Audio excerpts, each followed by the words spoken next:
मान रहे हैं और वेद किसी को मुक्ति नहीं दे सकती। रामायण पढ़ने लोग देख लें, उसमें सीधे लिखा है कि श्रुति पुराण बहु कियो उपाई, छूटन अधिक अधिक रुझाई। खोलकर गोस्वामी जी ने लिख दिया।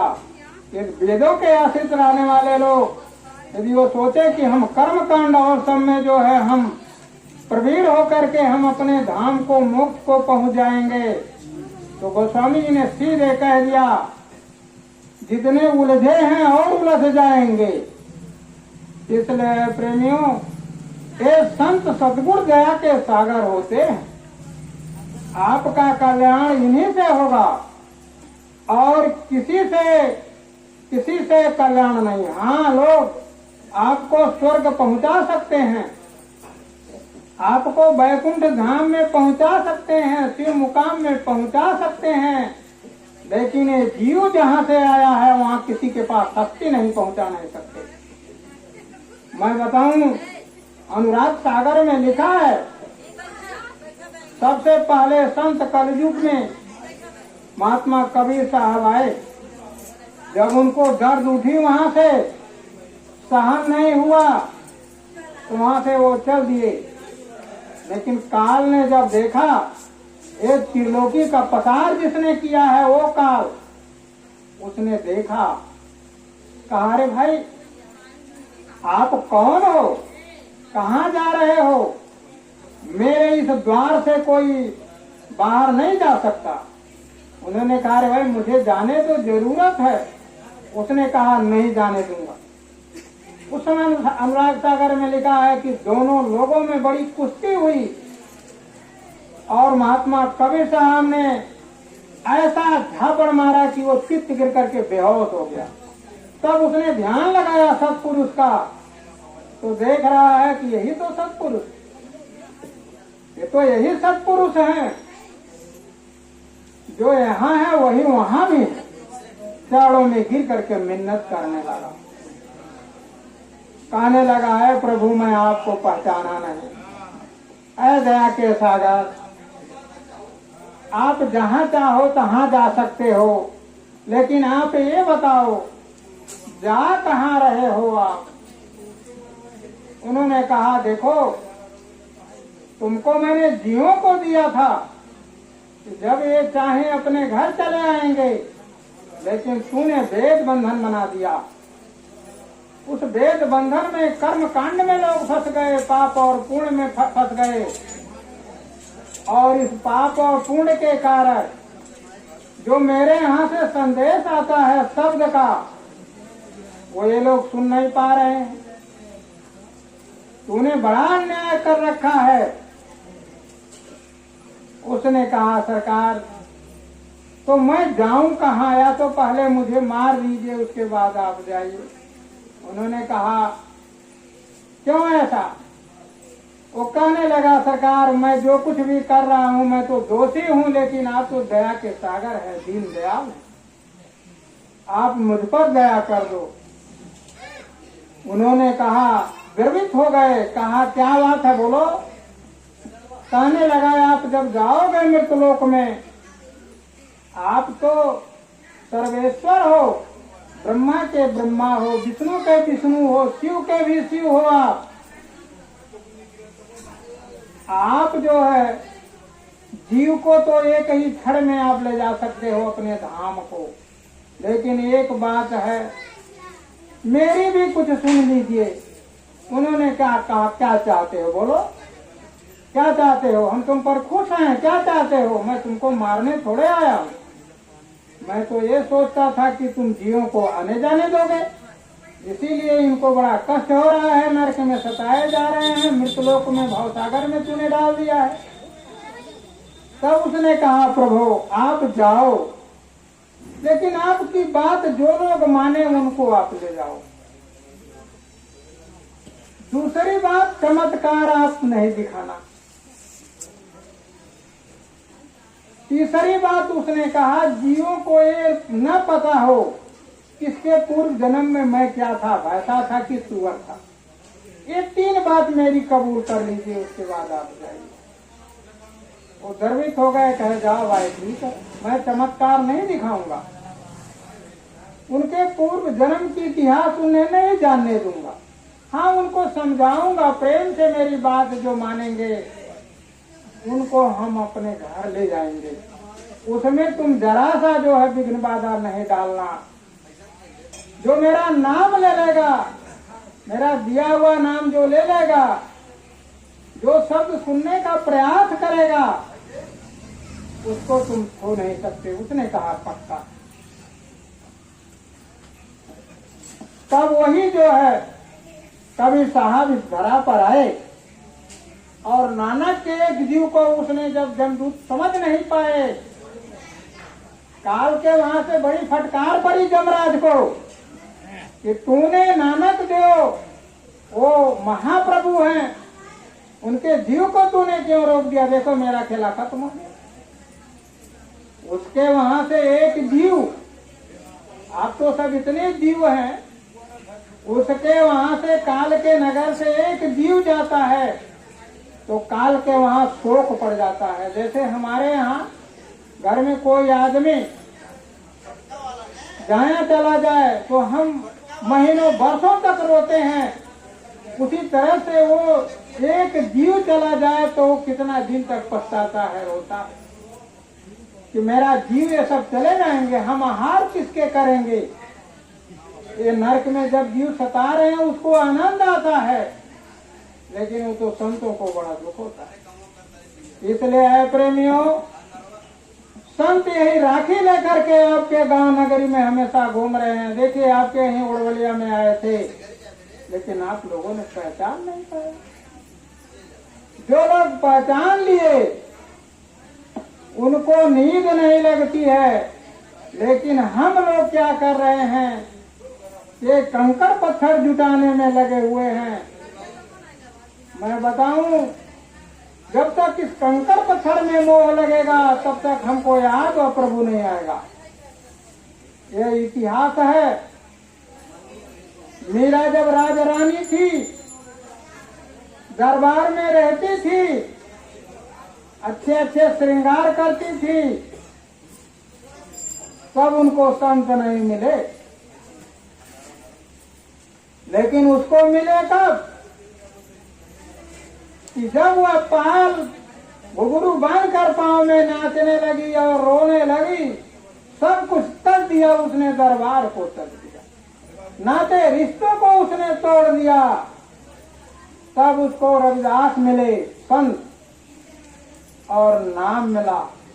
और जब उसने नाम को, जड़ी को रगड़ा और जब उससे पावर मिली, चमत्कार उठी और प्रकाश वो पाने लगी, कहती है अरे प्रीतम,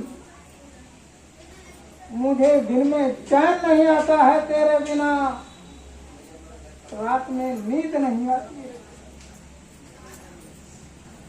और वह नाम की जड़ी से जब उसने उस दूरबीन से देखा तो नरक के जीवों को, स्वर्ग में और सबको उसने देख लिया। और अपना घर उसने जब देखा, कहा अरे क्या गुरु, आपको दुनिया वाले क्या समझ रहे हैं कि ये तो जात के चमार है, लेकिन क्या यह जो है हीरा मोती लेकर के बाजारों में घूम रहा है, ये साग खरीदने वाले उनके हीरे मोती को क्या पहचान पाएंगे। और उसने कही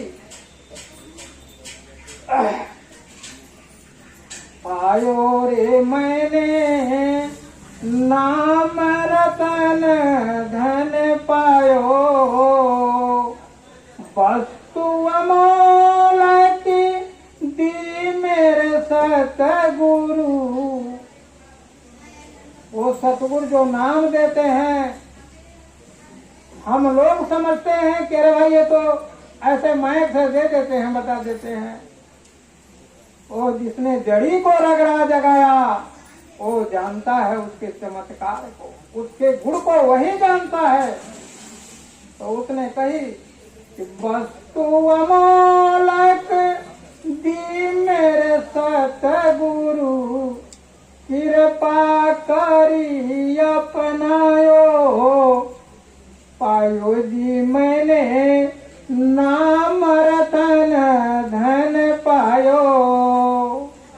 कोई नाम रतन धन मुझे मिल गया है प्रेमियों, जिनको नाम मिल गया उनके लिए सतगुरु के सिवा कौन है।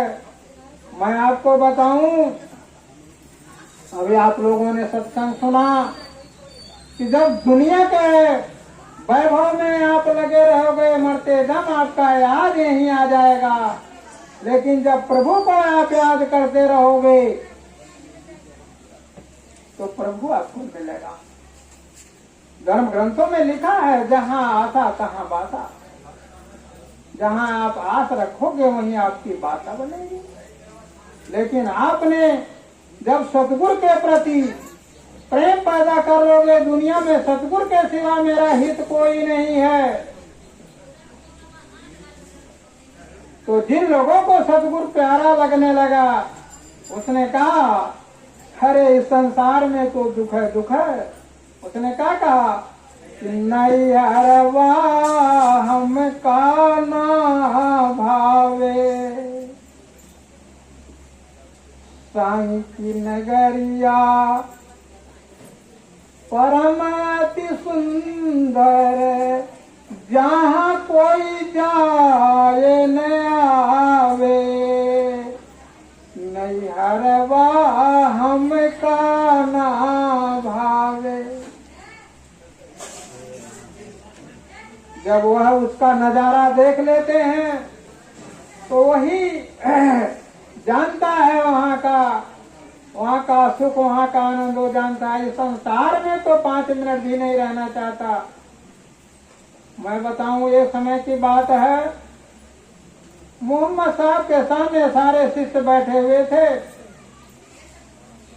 बारी बारी से एक एक शिष्य को बुला करके पूछने लगे, तुम्हारे पास क्या क्या चीज है, तुम बताओ अपनी अपनी बात, क्या चीज है। किसी ने कहा मेरे पास 100 ऊंट हैं, मेरे पास इतने बंगले हैं, मेरे इतने परिवार हैं, मेरा 4 औलाद है, बड़े कमासुत हैं, बड़ा पैसा आता है। सब लोग बयान कर गए। अली साहब का जब बारी आया, अली साहब से पूछने लगे कि तुम बताओ। उसने कहा गुरुदेव मेरा आपके सिवा कोई नहीं। उसने कह दिया मेरे आपके सिवा कोई नहीं। ऐ प्रेमी, जब सतगुरु ऐसे याद आवे, जैसे एक औरत को अपना पति याद आता है, विदेश में है, वो कैसे होगा, वो कैसे खाता होगा, कैसे पीता होगा, कैसे बिस्तर लगाता होगा, सोच करके वो रोती है। आय प्रेमी, इसी तरह से आपको भी उस मालिक के प्रति रोना चाहिए। मैं आपको एक दृष्टांत बताऊं। एक आदमी के 2 पत्नी थी। एक आदमी के 2 पत्नी थी, एक छोटी थी एक बड़ी थी। दोनों आपस में बहुत लड़ती झगड़ती थी, बहुत झगड़ा करती थी। वो समझाते समझाते ऊब गया।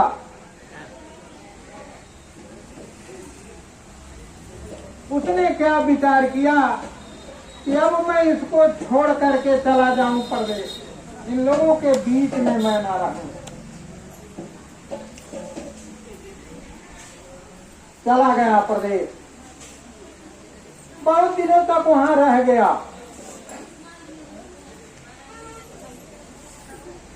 उसने अपने प्रीतम के लिए, जो उसकी बड़ी वाली औरत थी, सोचने लगी कि मेरा प्रीतम मेरे हाथ का बनाया हुआ रोटी खाता था, कभी वो अपने हाथ से परोसता तक नहीं था, कैसे वो पकाते होंगे, अपने हाथ से कभी बिस्तर नहीं लगाते थे, कैसे वो बिस्तर लगाते होंगे, कैसे सोते होंगे। सोच करके रोती थी। उसने एक चिट्ठी लिखी, उसने एक चिट्ठी लिखी, अरे प्रीतम, आप कैसे बनाते होंगे, कैसे खाते होंगे, बर्तन कैसे मांजते होंगे। जब आप अपने हाथों से नहीं परोसते थे तो कैसे होंगे हे स्वामी, आपको बड़ा कष्ट होगा। और आप यदि इस रक्षा बंधन में आ जाते, आपके तमाम बहन और बहनोई आएंगे, सब लोग आएंगे, सबसे मुलाकात हो जाएगा, बड़ा हर्ष और खुशी का दिन रहेगा। वह चिट्ठी जब लिखी और उसी के तुरंत एक औरत जाकर के कहने लगी वो छोटी वाली से,